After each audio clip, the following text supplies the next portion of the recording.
Subscribe and click the bell icon to turn on notifications. Microsoft এক্সেলের আরও একটি ক্লাসে সবাইকে স্বাগতম। ভিউয়ার্স, আপনারা এখানে বেশ কিছু ডেটা দেখতে পাচ্ছেন। আজকে আমরা দেখব কিভাবে এই ডেটাগুলোকে এক্সেল টেবিলে কনভার্ট করতে হয়। এখন প্রথম কথা হচ্ছে, কেন আমরা এই ডেটাগুলোকে এক্সেল টেবিলে কনভার্ট করব। এক্সেল টেবিল ব্যবহার করার বেশ কিছু সুবিধা আছে। সেগুলো কি কি? প্রথমত, এক্সেল টেবিলে ইজিলি ডাটা অ্যানালাইজ করা যায়। 2 নম্বর, আমরা যেটা বলতে পারি, এক্সেল টেবিলে প্রতিটি কলাম হেডারে ফিল্টার বাটন অ্যাক্টিভ থাকে, যেটা ব্যবহার করে আপনারা ডাটা ফিল্টার করতে পারবেন। তৃতীয়ত, এক্সেল টেবিলে ডাটা ইজিলি অ্যাড অথবা ডিলিট করা যায়।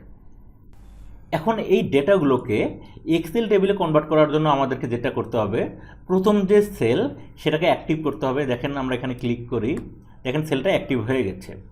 এরপর আমাদেরকে প্রেস করতে হবে কন্ট্রোল শিফট রাইট অ্যারো। দেখেন, এই ডেটার প্রথম যে রো সেটা সিলেক্ট হয়ে গেছে, ঠিক আছে। এরপর আমাদেরকে প্রেস করতে হবে কন্ট্রোল শিফট ডাউন অ্যারো।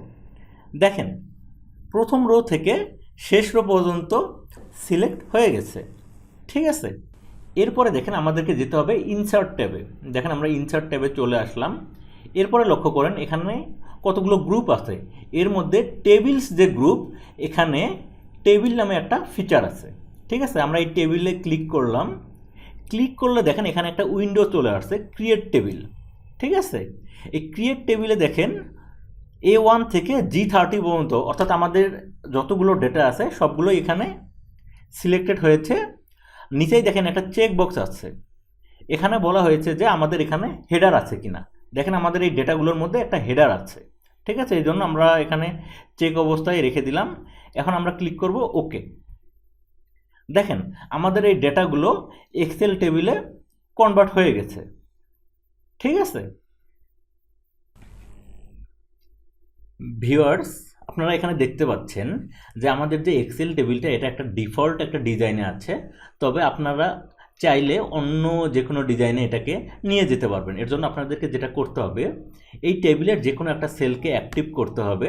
তাহলেই দেখেন এই ট্যাবের টেবিল ডিজাইন নামে একটা ট্যাব ওপেন হয়ে গেছে। আপনারা যদি এখন টেবিল ডিজাইন ট্যাবে ক্লিক করেন, দেখেন এখানে টেবিল স্টাইলস নামে এখানে একটা গ্রুপ আছে, ঠিক আছে। এই গ্রুপের ভিতরে আপনারা যদি ঢুকেন, দেখবেন এখানে অনেকগুলো ডিজাইন আছে, ঠিক আছে।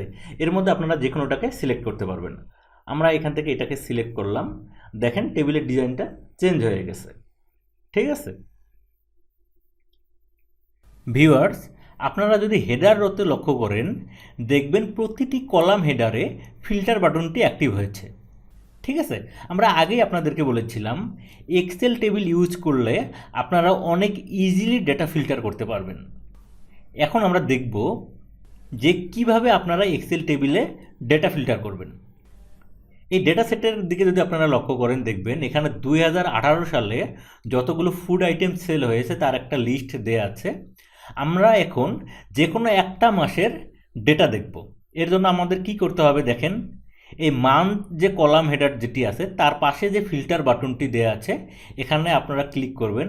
দেখেন, আমরা যদি ক্লিক করি, দেখেন এখানে এই মান্থ কলামে যে কয় মাসের ডেটা দেয়া আছে সব কয়টি মাসে এখানে সিলেক্ট হয়ে আছে।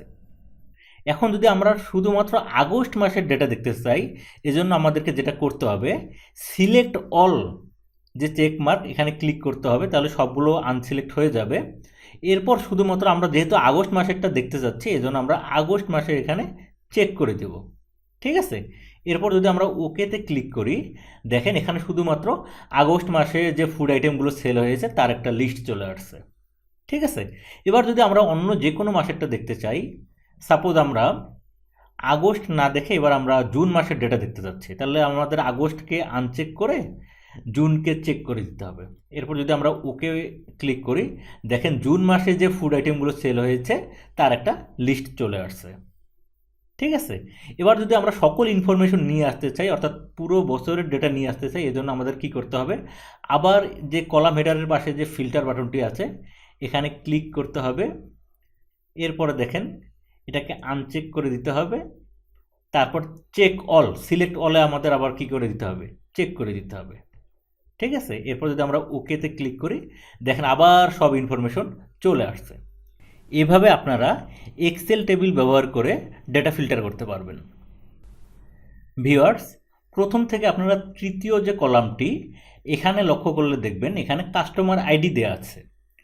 কাস্টমার যারাই ফুড আইটেম নিয়েছে সবারই একটি করে ইউনিক আইডি আছে।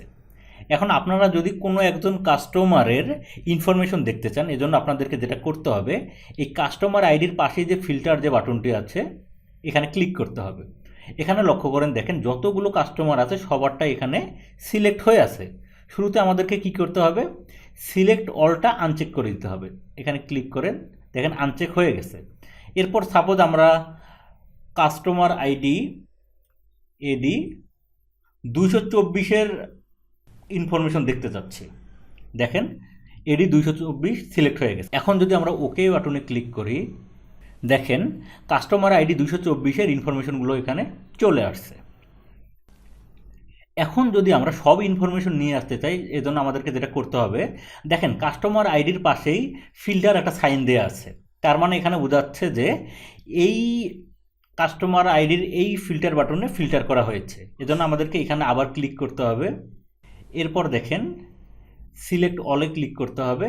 এরপর ওকে বাটনে ক্লিক করলে দেখেন আবার সব ইনফরমেশনগুলো চলে আসছে। ঠিক আছে, এভাবে আমরা এক্সেল টেবিল ব্যবহার করে ডেটা ফিল্টার করতে পারবো। ভিউয়ার্স, এবার আমরা দেখব এক্সেল টেবিলে আমরা ফিল্টার বাটনের সাহায্যে কিভাবে ইজিলি ডাটা অ্যাড অথবা ডিলিট করতে পারি। সাপোজ আমরা কোনো একজন কাস্টমার 228-এর ইনফরমেশন এখানে অ্যাড করতে চাচ্ছি। এর জন্য আমাদেরকে যেটা করতে হবে, কাস্টমার আইডির পাশে যে ফিল্টার বাটন যেটা আছে এখানে ক্লিক করতে হবে। এরপর দেখেন সবগুলো কাস্টমার এখানে সিলেক্ট হয়ে আছে। যেহেতু আমরা কাস্টমার আইডি 228-এর ইনফরমেশন এখানে অ্যাড করতে যাচ্ছি, এজন্য আমরা এখানে সার্চ দেবো কাস্টমার আইডি 229।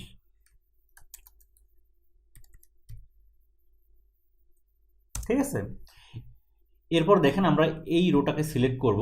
এরপর প্রেস করব Ctrl+Shift+। দেখেন এখানে নতুন একটা রো চলে এসেছে। এখানে আমরা ডাটা ইনসার্ট করে দেব। ঠিক আছে, তাহলে দেখেন ইজিলি আমরা ডাটা ফিল্টার বাটনের সাহায্যে ডাটা ইনসার্ট করতে পারলাম। এবার আমরা দেখেন সবগুলো ইনফরমেশন আবার নিয়ে আসবো। এই জন্য এখানে কি করতে হবে, সিলেক্ট অলটাকে কি চেক করে দিতে হবে, দেন ওকে। দেখেন সবগুলো ইনফরমেশন এখানে চলে আসছে এবং দেখেন আমরা যে ডেটাটা ইনসার্ট করলাম 228-এ সেটাও এখানে চলে আসছে। এবার আমরা দেখব কিভাবে ফিল্টার বাটনের সাহায্যে আমরা ইজিলি ডাটা ডিলিট করতে পারি। এর জন্য আমাদেরকে যেটা করতে হবে, কাস্টমার আইডির পাশে যে ফিল্টার বাটনটা আছে এটাকে এখানে ক্লিক করতে হবে। এরপর আমরা যে কাস্টমারটাকে ডিলিট করতে যাচ্ছি তার আইডি এখানে দিতে হবে। সাপোজ আমরা কাস্টমার আইডি 215, আমরা এটাকে ডিলিট করব। ওকে ক্লিক করলে দেখেন এখানে চলে আসছে। আমরা এই রোটাকে সিলেক্ট করব, দেন আমরা প্রেস করব Ctrl-। দেখেন কাস্টমার আইডি 215-এর যে ইনফরমেশন সেটা ডিলিট হয়ে গেছে। এবার আমরা বাকি যে ইনফরমেশনগুলো যেগুলো আছে সেগুলোকে আনার জন্য কি করব, দেখেন ফিল্টার বাটনে আবার ক্লিক করব, দেন সিলেক্ট অল। এরপরে দেখেন ওকেতে ক্লিক করলে আবার সব ইনফরমেশন চলে আসছে। এখন লক্ষ্য করলে দেখবেন এখানে 214-র পর 216-র ইনফরমেশন এখানে আছে, অর্থাৎ কাস্টমার আইডি 215-র যে ইনফরমেশন সেটা চলে গেছে, ডিলিট হয়ে গেছে। ঠিক আছে ভিউয়ার্স, আমরা মাইক্রোসফট এক্সেল টেবিলের যে ব্যবহার সেটা আমরা দেখলাম কিভাবে র্যান্ডম ডাটা থেকে মাইক্রোসফট এক্সেল টেবিল তৈরি করতে হয়। এরপরে আমরা দেখলাম কিভাবে এর ডিজাইন চেঞ্জ করতে হয়, কিভাবে ফিল্টার বাটনের সাহায্যে ডাটা ফিল্টার করতে হয়। এরপরে আমরা দেখলাম কিভাবে ডাটা অ্যাড করতে হয়, কিভাবে ডাটা ডিলিট করতে হয়। ভিউয়ার্স, আশা করছি আপনারা বুঝতে পেরেছেন। আর আজকের ক্লাসটি যদি আপনাদের ভালো লেগে থাকে অবশ্যই লাইক করবেন, শেয়ার করবেন এবং যারা সাবস্ক্রাইব করেননি প্লিজ সাবস্ক্রাইব করবেন। Thank you.